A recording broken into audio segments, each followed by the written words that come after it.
Welcome back dear students. तो आज के शॉर्ट वीडियो में हम एक इंपॉर्टेंट क्वेश्चन करने वाले हैं।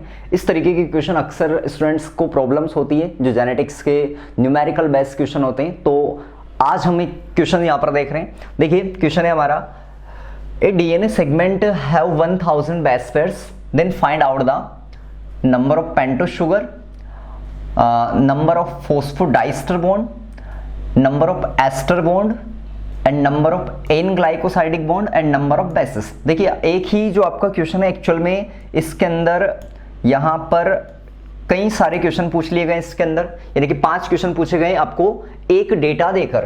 तो पहले समझना इस टाइप के क्वेश्चन को, हमेशा जब भी आप इस टाइप के क्वेश्चन को सोल्व करेंगे हमेशा बेसिक चीजों को दिमाग में रखेंगे, उसके बाद ही इस टाइप के क्वेश्चंस को कर पाएंगे। तो देखिए एक बेसिक चीज मैं बताता हूं आपको क्या दिमाग में रखेंगे।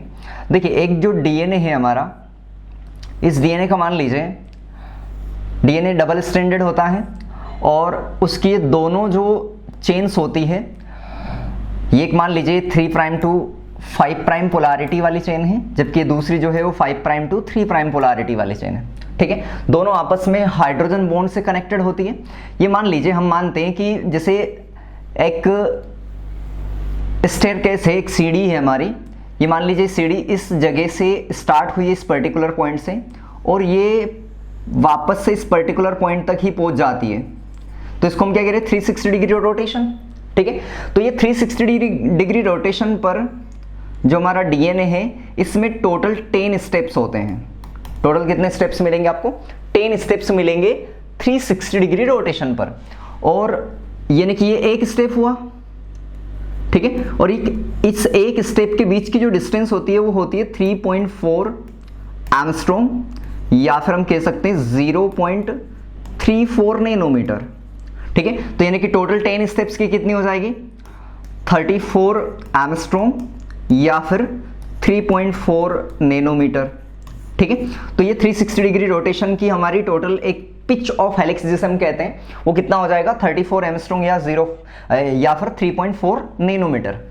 अब देखिए यानी कि आप एक चीज समझ में आ गई कि आपको वन पिच ऑफ हेलिक्स जो है हमारा, जो 360 डिग्री रोटेट जहां पर डीएनए कर रहा है, उसकी टोटल लेंथ जो होती है वो 34 एंगस्ट्रॉम होती है या फिर 3.4 नैनोमीटर होती है। और इसमें टोटल 10 बेस पेयर्स होते हैं।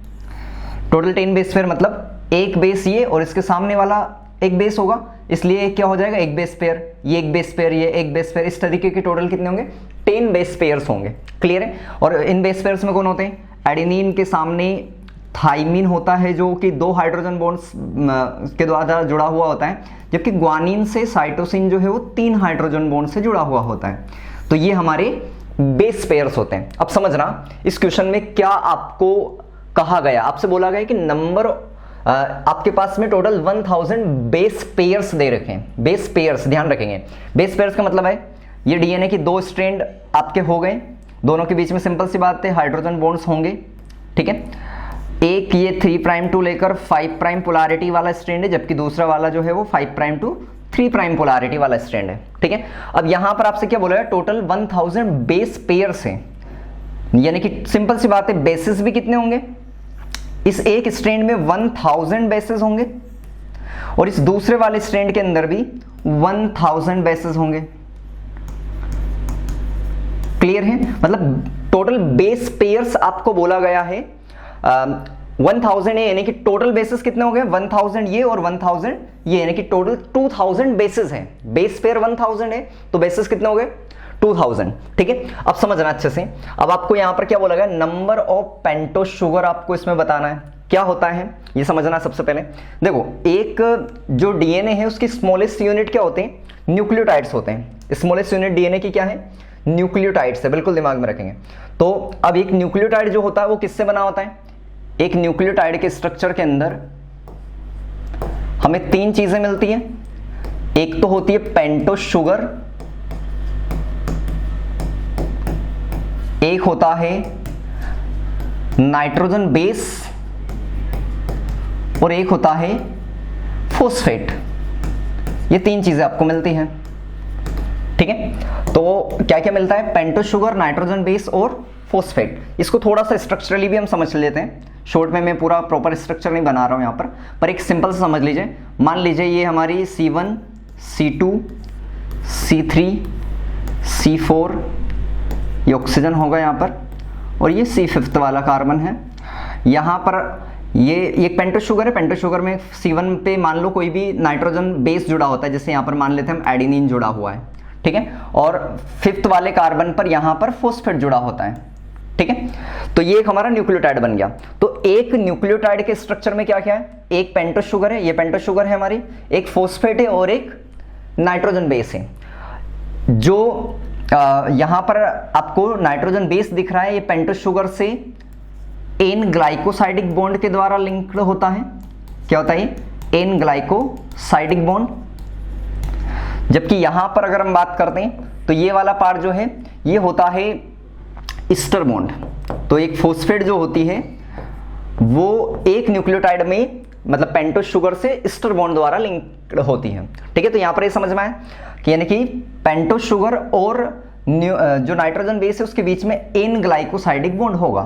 तो अब सिंपल सी बात है, जितने न्यूक्लियोटाइड होंगे उतने ही क्या होंगे, नाइट्रोजन बेसेस होंगे, उतने ही आपको एग्जैक्टली क्या होंगे, फॉस्फेट मिलेंगे, ठीक है। एक सिंपल सी हम बात यहां पर करें तो, और साथ में उतने ही हमें क्या मिलेंगे, एन ग्लाइकोसाइडिक बॉन्ड भी मिलेंगे, क्योंकि हमेशा पेंटोस शुगर से nitrogen base N glycosidic bond से जुड़ा होगा, और जितने हमें नंबर ऑफ बेसेस दे रखे हैं उतने ही हमेशा क्या मिलेगा आपको, एन ग्लाइकोसाइडिक बॉन्ड मिलेगा। अब समझिए क्या पूछना चाहते हैं आपसे क्वेश्चन में। सबसे पहले बोला गया है कि नंबर ऑफ पेंटोस शुगर, तो हमारे पास में टोटल 1000 बेस पेयर्स हैं डीएनए के अंदर। टोटल बेसिस कितने, 2000 हो गए, 1000 और 1000 करके दोनों स्टैंड के 2000। तो अगर 2000 बेसिस है तो हर एक, यानी कि सिंपल सी बात है, हर एक बेस किससे जुड़ा होगा, नाइट्रोजन बेस, एक शुगर मॉलिक्यूल से। यानी कि यहां पर शुगर भी कितनी होंगी, 2000 शुगर के मॉलिक्यूल होंगे। कितने होंगे, 2000। नंबर ऑफ फॉस्फोडाइएस्टर बॉन्ड कितने होंगे, इसको थोड़ा अभी हम समझते हैं, ठीक है। इससे पहले और दूसरी चीज हम निकाल सकते हैं, जैसे अभी हमने देखा number of N glycosidic bond भी हम बता सकते हैं, क्योंकि अगर हमारे पास में 2000 बेसिस हो गए तो number of N glycosidic bond भी क्या होंगे, 2000 ही होंगे। ये चीज आपको समझ में आ गई होगी। नंबर ऑफ बेसिस कितने होंगे, ये भी आपको समझ में आ गया होगा, 1000 ये और 1000 ये, यानी कि 2000 बेसिस होंगे। नंबर ऑफ बेसिस हमारे पास में 3 चीजें आ चुकी हैं। अब हमें केवल ये 2 चीज और निकालनी है, एक तो नंबर ऑफ फॉस्फोडाइएस्टर बॉन्ड और एक नंबर ऑफ ईस्टर बॉन्ड। इसको कैसे निकालेंगे, इसको और समझना है। तो देखिए यहां पर मान लीजिए ये एक न्यूक्लियोटाइड है, ठीक है, हम मान लेते हैं ये एक न्यूक्लियोटाइड है, ये शुगर है, ठीक है, ये इसमें मान लीजिए एडेनिन जुड़ा हुआ है और ये फॉस्फेट जुड़ा हुआ है। ये सेम दूसरा न्यूक्लियोटाइड मान लेते हैं, इसके नीचे ही ये इस पे ग्वानिन जुड़ा हुआ है और यहाँ पर भी ये फॉस्फेट जुड़ा हुआ है। अभी हमने कनेक्ट नहीं किया इन न्यूक्लियोटाइड को। ये मान लीजिए अगला शुगर है, मॉलिक्यूल है, यहाँ पर साइटोसिन जुड़ा हुआ है और यहाँ पर ये दूसरा फॉस्फेट जुड़ा हुआ है। ये 3 न्यूक्लियोटाइड हमने ले लिए यहाँ पर, ठीक है। इसी तरीके से हम इधर तरफ ले लेते हैं, यहाँ पर भी एक न्यूक्लियोटाइड हम मान लेते हैं सेम, क्योंकि ताकि हम डीएनए बना दें। यहाँ पर साइटोसिन रहता है, यहाँ पर ग्वानिन आ जाएगा। इन दोनों के बीच में एक प्रॉपर हम हाइड्रोजन बॉन्ड का फॉर्मेशन कर देते हैं, ठीक है।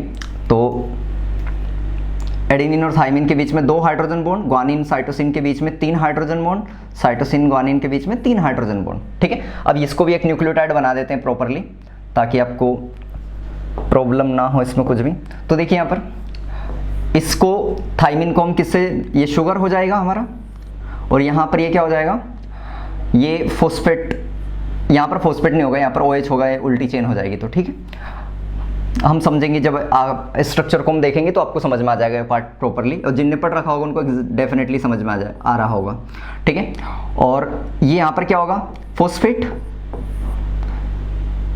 ठीक है। यहाँ पर क्या होगा, इसमें फॉस्फेट वाला पार्ट, ये शुगर, और यहाँ पर क्या होगा, फॉस्फेट वाला पार्ट। अब आपस में इनको जोड़ देते हैं, ये चेन मान लो कनेक्ट कर दिया, तो यहाँ पर इसका ये फॉस्फेट इससे कनेक्ट हो जाएगा, फॉस्फेट यहाँ पर कनेक्ट हो जाएगा, यहाँ पर इसके OH होगा फ्री, जैसे यहाँ पर OH फ्री था, यहाँ पर भी आपस में फॉस्फेट इससे जुड़ जाएगा, ठीक है। तो ये क्या हो गया है, एक तरीके से हमारा ये एक न्यूक्लियोटाइड है, ये दूसरा न्यूक्लियोटाइड है, ये तीसरा न्यूक्लियोटाइड है। आपस में ये वाली चेन क्या हो जाएगी, देखो ये 3 प्राइम पर OH फ्री होता है तो ये 3 प्राइम हो गया, 5th वाले प्राइम पर फॉस्फेट जुड़ा होता है तो ये 5 प्राइम हो गया। तो इसकी पोलैरिटी क्या होगी, 3 प्राइम टू 5 प्राइम। जबकि यहाँ पर 5 प्राइम पर फॉस्फेट जुड़ा हुआ है, जबकि 3 प्राइम पर OH फ्री है। तो ये इसकी पोलैरिटी क्या होगी नीचे पढ़ने पर 5 प्राइम टू 3 प्राइम पोलैरिटी हो गई। ज़्यादा कंफ्यूज नहीं होना है इसमें, ठीक है। अब यहाँ पर समझिए क्या हो रहा है। यहाँ पर ये एक न्यूक्लियोटाइड जो है आपस में एक जो चेन है हमारी, इस चेन में ये तो बीच में ईस्टर बॉन्ड था, ये ऊपर वाला जो दिख रहा है आपको ये कौन सा बॉन्ड है, ईस्टर बॉन्ड है। जबकि अगर आप यहां पर देखेंगे ये एक ईस्टर बॉन्ड है और ये दूसरा ईस्टर बॉन्ड है। इन दोनों को मिलाकर क्या कह सकते हैं, फोस्फोडाइस्टर, मतलब जिसमें 2 ईस्टर बॉन्ड हो। तो क्या हो जाएगा, फोस्फोडाइस्टर बॉन्ड। ये भी क्या होगा, फोस्फोडाइस्टर बॉन्ड। इसको हम मान लो कुछ भी नाम दे देते हैं।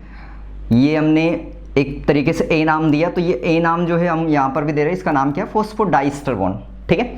तो फोस्फोडाइस्टर बॉन्ड, तो क्या समझ में आ रहा है, यहाँ पर एक चेन में हमारे पास में एक न्यूक्लियोटाइड, ये दूसरा न्यूक्लियोटाइड, ये 3 न्यूक्लियोटाइड, 3 न्यूक्लियोटाइड के बीच में हमें कितने फोस्फोडाइस्टर बॉन्ड दिख रहे हैं, टोटल एक ये हो गया हमारा और एक ये हो गया, टोटल 2 फोस्फोडाइस्टर बॉन्ड दिख रहे हैं 3 न्यूक्लियोटाइड के बीच में। एक चेन की बात कर रहे हैं, मतलब हमेशा एक चेन के अंदर जितने न्यूक्लियोटाइड होंगे उससे एक कम आपको फोस्फोडाइस्टर बॉन्ड मिलेगा, बिल्कुल दिमाग में रखेंगे। यानी कि हमारे पास में 2 जो चेन थी डीएनए की, अभी देखो ये डीएनए की 2 चेन है आपके पास में, एक में 1000 न्यूक्लियोटाइड है, बेसिस एक, मतलब सिंपल सी बात है 1000 न्यूक्लियोटाइड में 1000 बेसिस होंगे, और यहां पर भी 1000 है। मतलब कि फोस्फोडाइस्टर बॉन्ड इस चेन में कितने हो जाएंगे, एक कम, मतलब 999। इसमें भी कितने हो जाएंगे फोस्फोडाइस्टर बॉन्ड, 999। समझ में आ रहा है, यानी कि total number of phosphodiester bond हमारे कितने हो जाएंगे, दोनों को जोड़ दीजिए दोनों चेन के, यानी कि आपके पास हो जाएंगे 1998।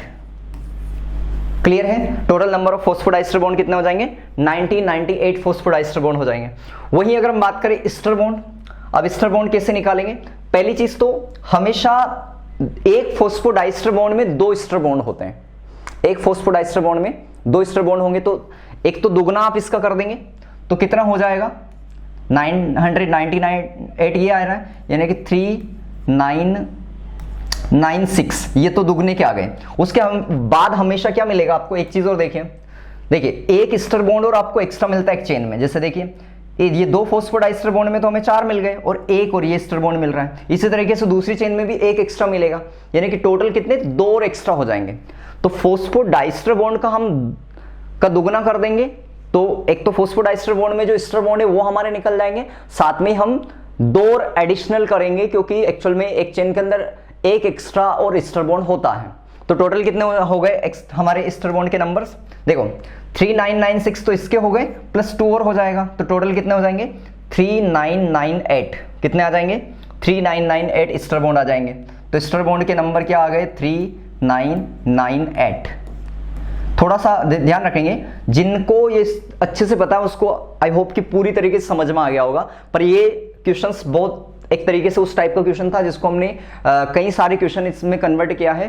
तो जो भी स्टूडेंट इस टाइप के क्वेश्चन जरूर करें, क्योंकि ऐसे क्वेश्चन पूछे जाने के चांसेस काफी हैं। तो ध्यान रखेंगे हमारे सारे नंबर क्या आए, नंबर ऑफ पेंटोस शुगर हमारे 2000 आ गए, नंबर ऑफ फोस्फोडाइस्टर बॉन्ड हमारे 1998 आ गए हैं, नंबर ऑफ ईस्टर बॉन्ड हमारे 3998 आ गए, number of N glycosidic bond हमारे 2000 आ गए, नंबर ऑफ बेसिस भी हमारे 2000 आए हैं।